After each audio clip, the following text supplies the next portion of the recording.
Hello, Edith. Hey, hello, Edith. Me Hey, too. hi guys, how are you? Great. Great, thanks. Great. Congratulations on an absolutely extraordinary experience at this film. I haven't had an experience like that in the cinema from such a long time. It was just wild. It was so great. Thank you. Um, That's I had the I had the pleasure of chatting to Jake the other day, so it's nice to kind of get the icing on the cake with getting to chat to you guys. And yeah. he was just full of praise and appreciation and just enthusing about the collaboration with you guys. And what I was so kind of intrigued by was the fact that you guys wrote so much music before, they'd kind of really started shooting, to be honest, which, in turn really informed so much of the film in a way.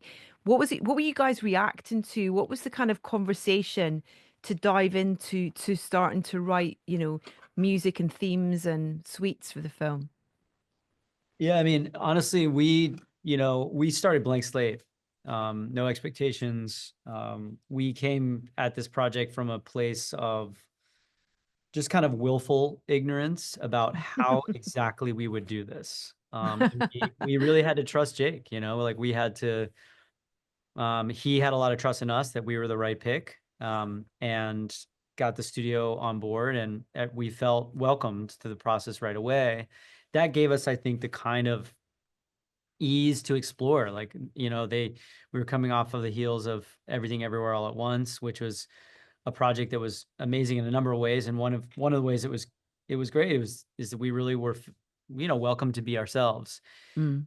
And now here we were doing a Marvel movie. So, I mean, the precedent is huge. It's the 36th film in the MCU. And so, will we have that same kind of, welcoming, the question at the outset was, will we be able to find ourselves in this? And thankfully, I can say that we did. We just like in Everything Everywhere, we found new versions of ourselves to explore. But yeah, the process just started completely blank slate and well before anything was shot.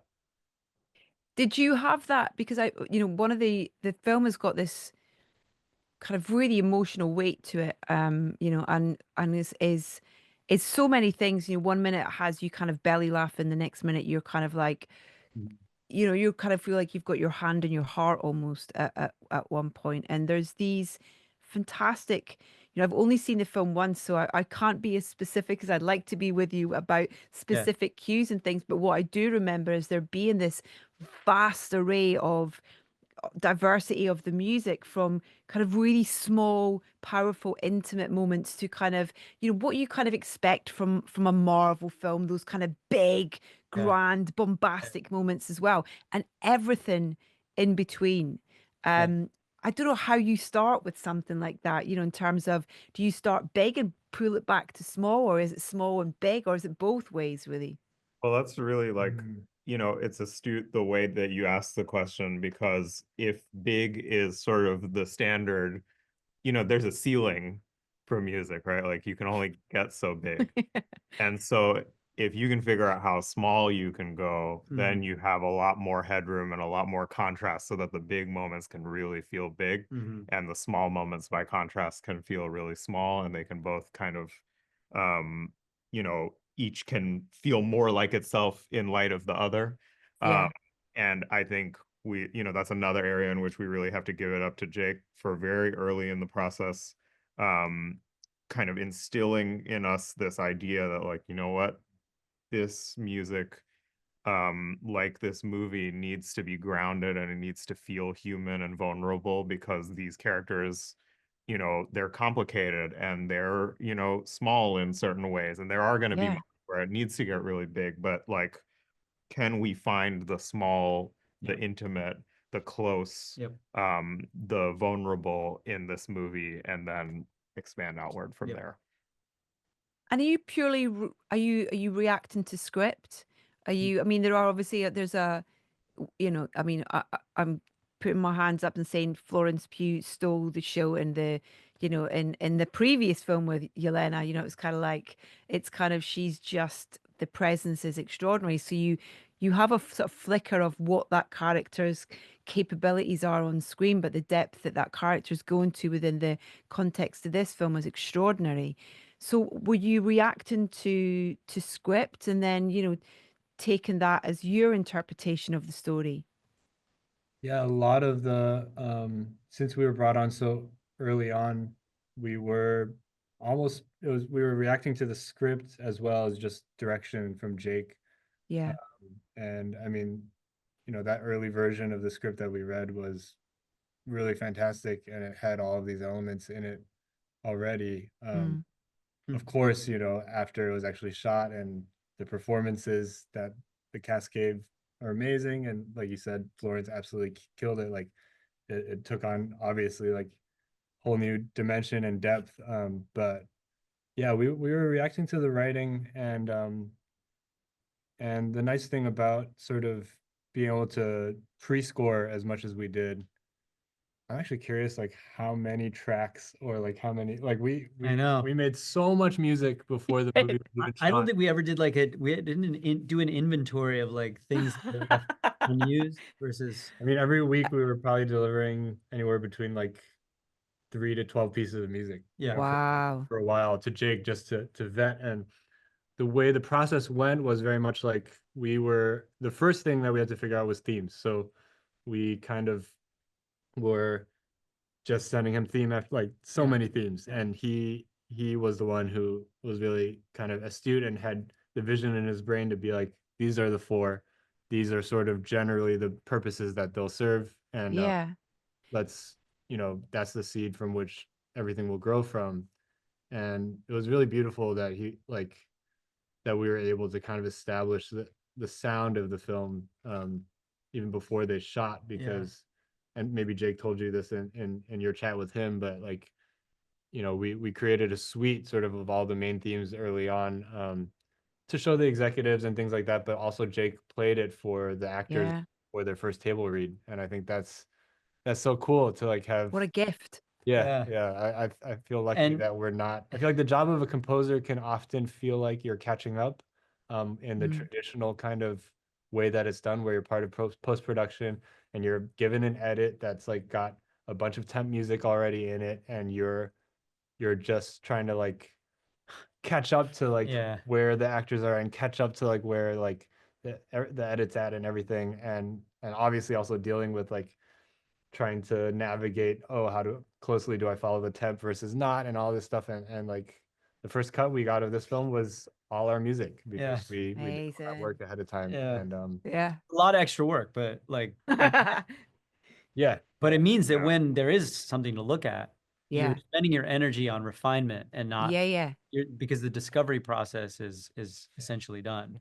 It's like ice in the cake, isn't it? It's kind of like just putting that kind of Second time you decoration. use that metaphor. Well, but also like there is this thing with temp where like, what ends up happening is where like in that particular moment and that scene, that piece of music, the scene often is like literally cut around it and everyone's seen it a million times. And like, what ends up happening is that like, yes, maybe that piece of music actually is the best or most perfect hand in glove fit for that scene.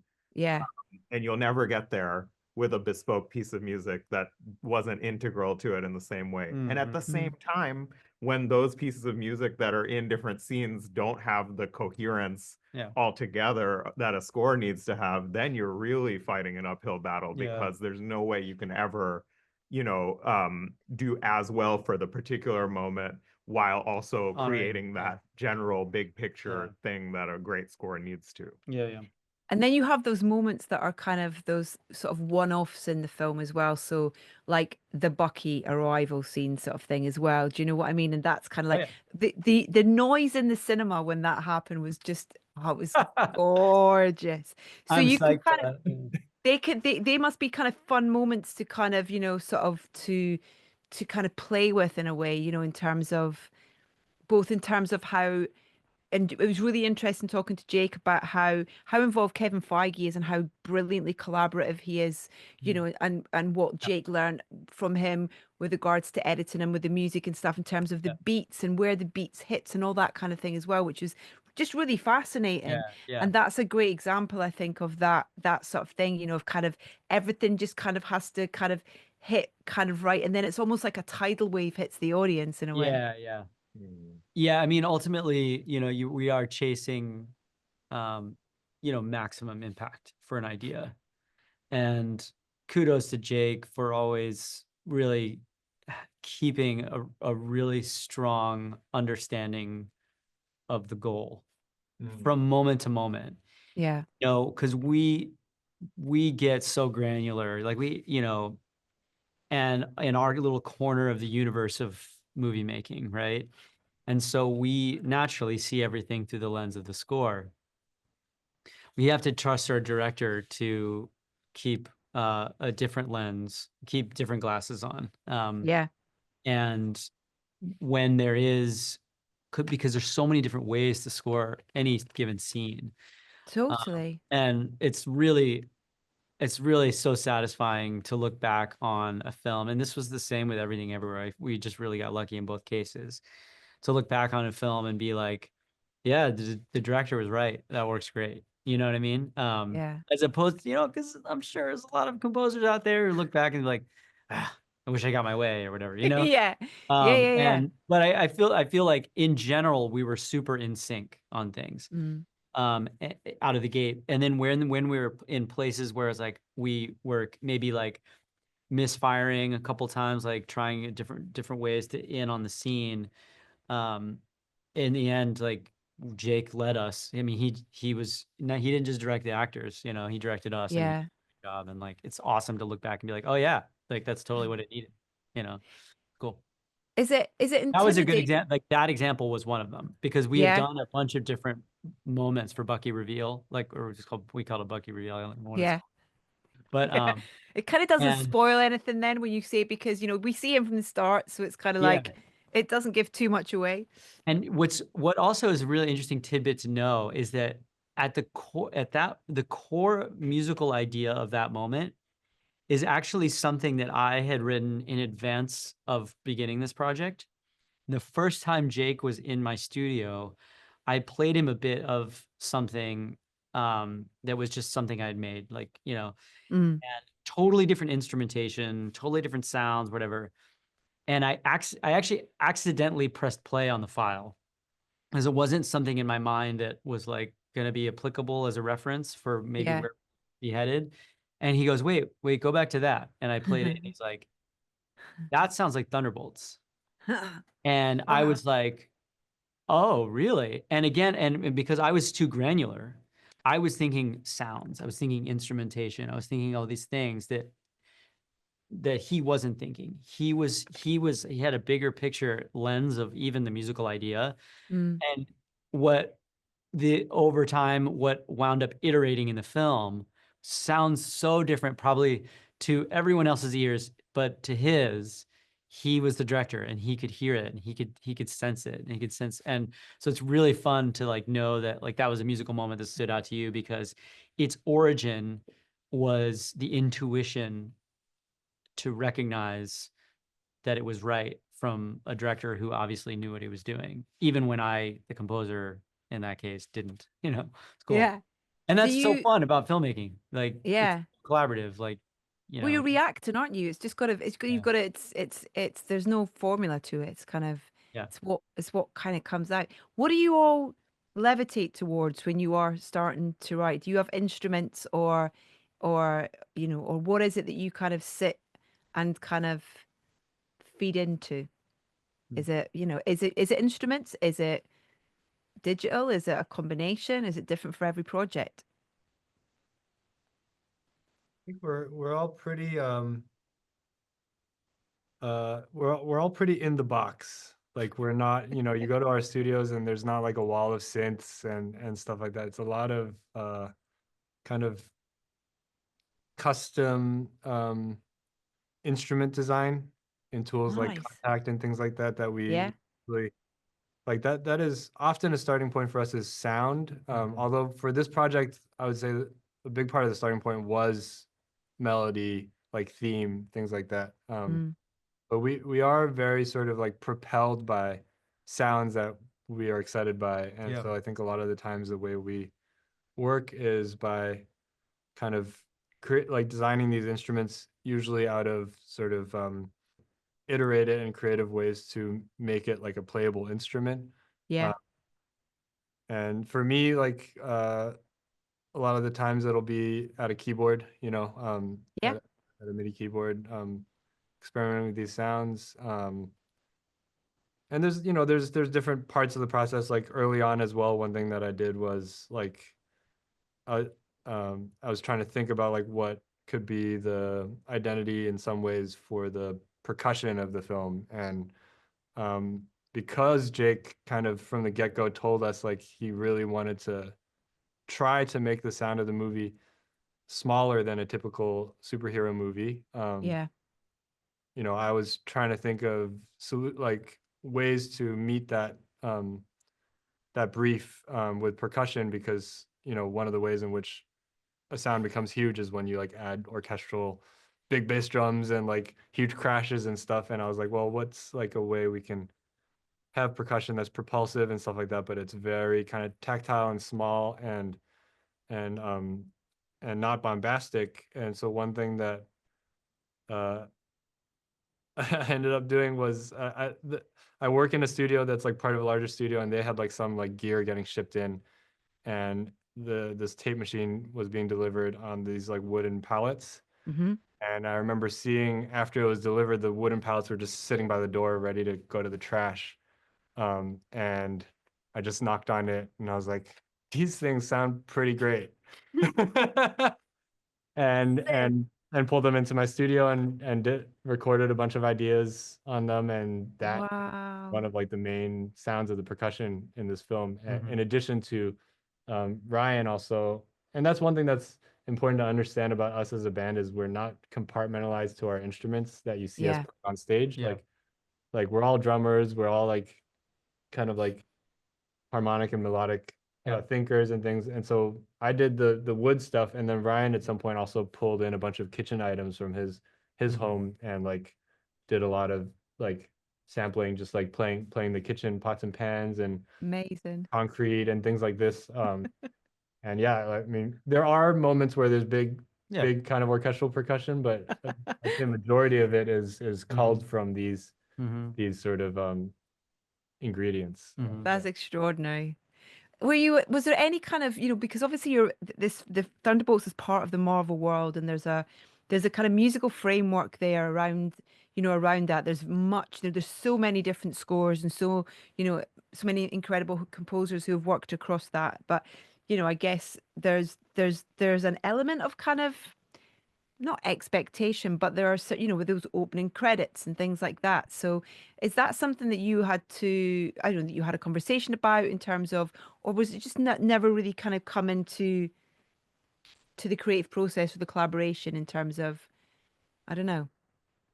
Well, I think, you know, there was from the outset this sort of, I mean, for us, like one of the first things that we felt when we were asked about this was like a little bit of like confusion and pinching ourselves, because we were like, wait, really us? Like you want us to score a Marvel movie? It was just Of such a course. like we were like, whoa, cool, but also like, really? Are you sure? Are you sure? And like, as you said, like it's just such a massive, like not only musically, but just as a body of interconnected sort of stories. Like it's such a Yeah. massive thing. And there's so much if you start to think about it that way, you can quickly spiral into sort of like, Yeah, totally. what do we Where do even we fit do, in? Or yeah. and I think thankfully one of the main sort of thrusts when we were originally asked about this was like Mm-hmm. it was clear that there was a desire both on Jake's part and on the studio's part to like approach this a little differently and like have some new energy in the mix, Yeah. and so we felt like there was some confidence and that we were being approached to really be who we were in the situation, and bring ourselves fully to the situation. And Ryan's existing working relationship, having worked on another project with Jake before this, like it all helped kind of give us this trust to like really be like, okay, you know what, this is you know, such a vast universe, but we're gonna find our little corner of it with this movie. Yeah.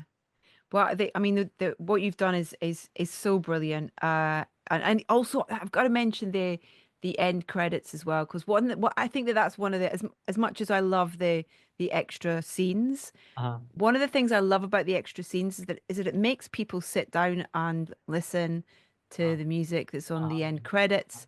And it also kind of, you just appreciate how many people were involved in a Yeah. film like this as well. Yeah. That I could just listen to that all day. That's just amazing, that journey that you go on from, the last scene over the kind of end credits and those two extra scenes. So I think it's brilliant. Yeah. Yeah. I mean, and it's kind of a cool story about the first part of the credits, which is that we had this little like gap of time where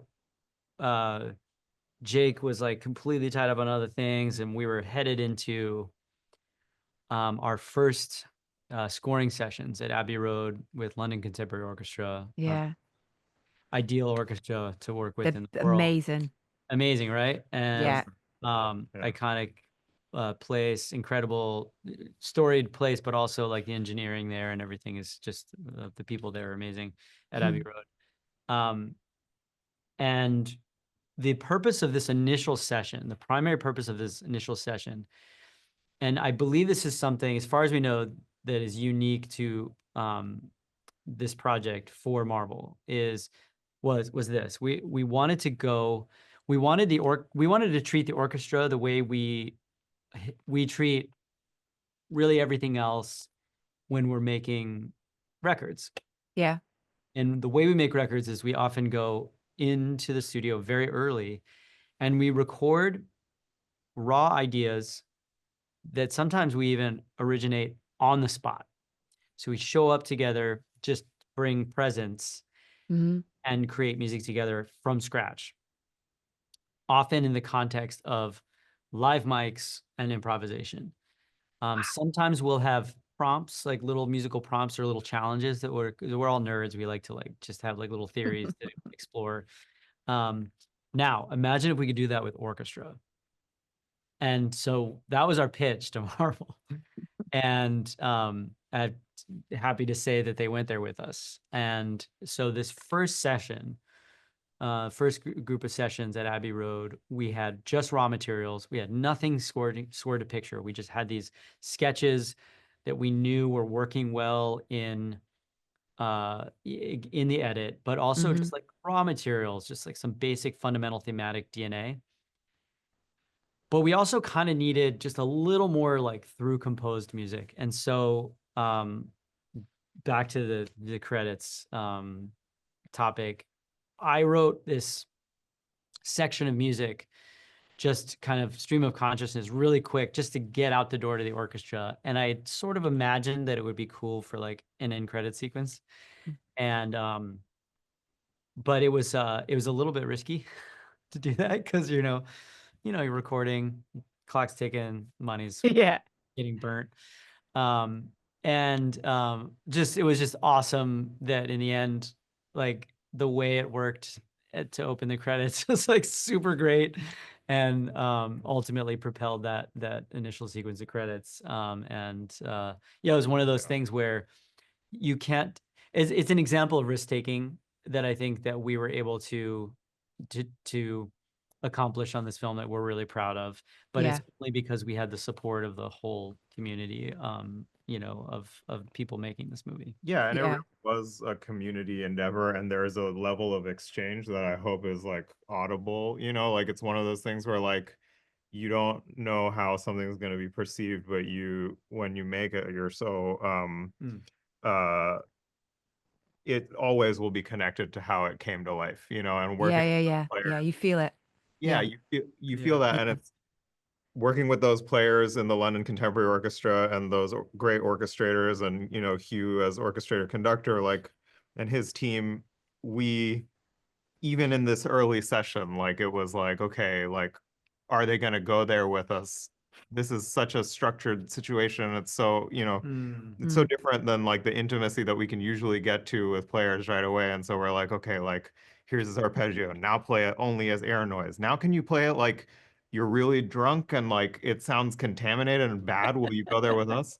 Okay, now like, oh, wow, really cool idea, Hugh. Like you can point your baton, like at the orchestra, and while they're playing it, anyone who gets pointed at freezes on the note that they're on until we have just like a cluster, and so we were doing all these Wow. things together in real time. We'd hear it down, and then we'd, one of us would chime in with the next prompt, and we were just, moving Yeah. through them.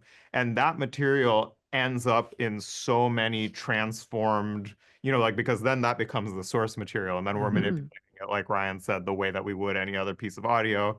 In certain ways, it's presented in the score in like completely unrecognizable, like you would think it was a synth or some sort of weird noise type, derived thing, but it actually is the orchestra. And in other sense, like in other situations, it sounds exactly like it did, in the room. And Yeah. that continuum between thoroughly processed beyond recognition and thoroughly like live and exactly how it was, and everything in between that, was something that we were so excited to try to explore in this project. And we're so grateful that we got the chance to do it, because I think if you really look for where that line is in the score, it's hard to find. Yeah. Well, I can't wait to see the film again. I also can't wait to just get the luxury of listening to the soundtrack as well, just as its own thing as well. Huge congratulations. It's so great to chat to you guys again, and I very much look forward to what's next as well. And if only to be a fly on the wall in one of those sessions as well, I for know, sure. right? Thank you so much for your time. Huge congratulations, and take care. Speak to you again soon. Thanks a lot.